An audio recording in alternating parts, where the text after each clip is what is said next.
Bismillahirrahmanirrahim. Assalamualaikum warahmatullahi wabarakatuh. Selamat pagi anak-anak. Mudah-mudahan kita selalu dalam keadaan sehat. Kita selalu dalam lindungan Allah Subhanahu wa taala. Amin ya rabbal alamin. Nah, anak-anak, kali ini Pak Guru akan menjelaskan tema 4 tentang pekerjaan, berbagai macam pekerjaan. Nah, pada tema 4 ini ada subtema 2, pekerjaan di sekitarku pada pembelajaran 1.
Adapun tujuan pembelajarannya, yang pertama adalah siswa mampu mendeskripsikan tokoh yang ada di dalam cerita. Kemudian tujuan yang kedua adalah siswa mampu menginformasikan pentingnya menjaga keseimbangan alam dan kelestarian sumber daya alam dalam bentuk peta pikiran atau mind map. Kemudian tujuan yang ketiga, siswa mampu menuliskan contoh kegiatan yang dapat menjaga keseimbangan dan kelestarian sumber daya alam. Tujuan yang keempat adalah siswa mampu mengidentifikasi keahlian-keahlian yang dibutuhkan oleh profesi tersebut sesuai dengan bidangnya. Untuk tujuan pembelajaran, kita belajar tentang berbagai macam pekerjaan.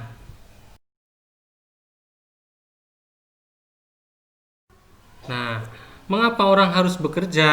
Nah, apa manfaat yang diperoleh dari pekerjaan itu?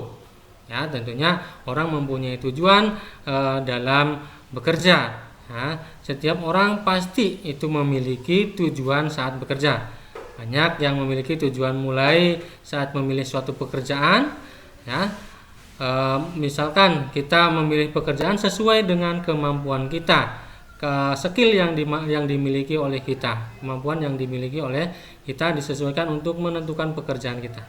Kemudian, pernahkah kamu bertemu dengan seseorang yang bekerja untuk kepentingan orang lain? Nah, tentunya pernah ya. Iya, tentunya pernah. Seperti misalkan karyawan pabrik, itu kan merupakan pekerjaan yang seseorang yang bekerja untuk orang lain. Ya, itu contohnya. Kemudian kamu akan belajar tentang hal-hal tersebut melalui cerita pendek berikut ini. Ya, perhatikan.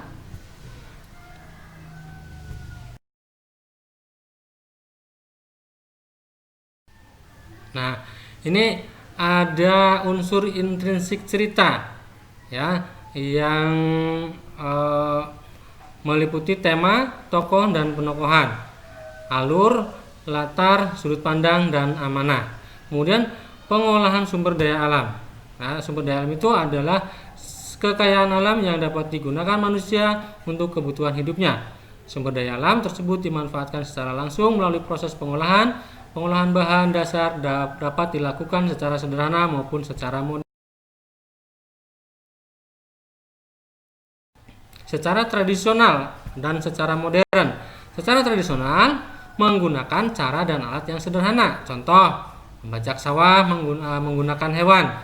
Memanen padi dengan ani-ani, kemudian menumbuknya dengan lesung. Itu secara tradisional. Kemudian secara modern, menggunakan peralatan dengan teknologi tinggi atau peralatan modern. Contohnya penggunaan traktor untuk membajak sawah, penggunaan mesin penanam padi, mesin perontok, dan mesin giling untuk pengolahan hasil produksi pertanian. Sekarang ini banyak ya macamnya ya perkembangan teknologi terutama dalam bidang pertanian.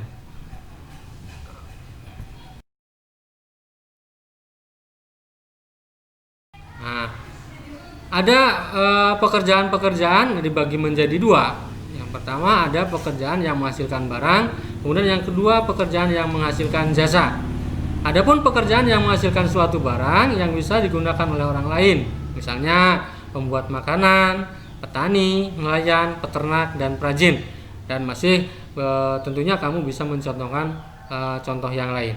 Kemudian pada pekerjaan yang menghasilkan jasa, yaitu pekerjaan yang pelayanannya bisa dinikmati oleh orang lain, misalnya guru, petugas kebersihan, dokter, tukang cukur, montir, polisi, dan supir. Tentunya masih banyak contoh yang bisa kamu sebutkan.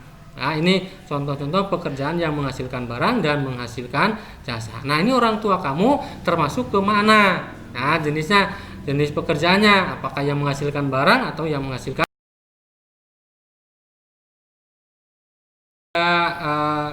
kuis.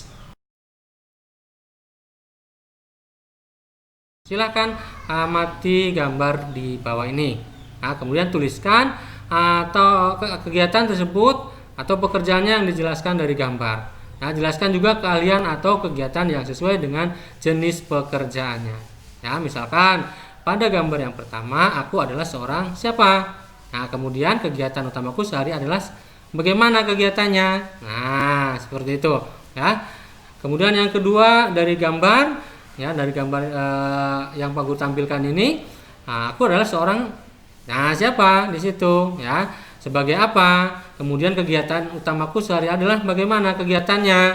Nah, kemudian yang ketiga sama ya, yaitu aku seorang. Nah, kegiatan utamaku sehari adalah, ini silakan kamu kerjakan, nanti bisa dituliskan dalam bukumu ya, buku latihan yang ada di rumah kamu ya. Kemudian soal yang kelima, aku adalah seorang. Nah, sama kegiatan utamaku sehari adalah. Nah, kamu tentunya tahu ya gambar itu. Ya, betul. Yang kamu mesti sudah hafal. Kemudian yang ketiga, aku adalah seorang. Nah, kemudian kegiatan utamaku adalah apa kegiatannya. Ya, ini semua soal ini kamu kerjakan dalam buku latihan. Nah, nanti silakan boleh dengan bimbingan orang tua, kamu silakan mengerjakan.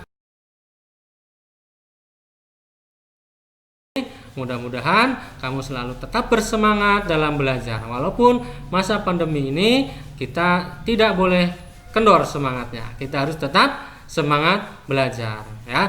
Pak Guru akhiri, wabillahi taufiq wal hidayah. Assalamualaikum warahmatullahi wabarakatuh.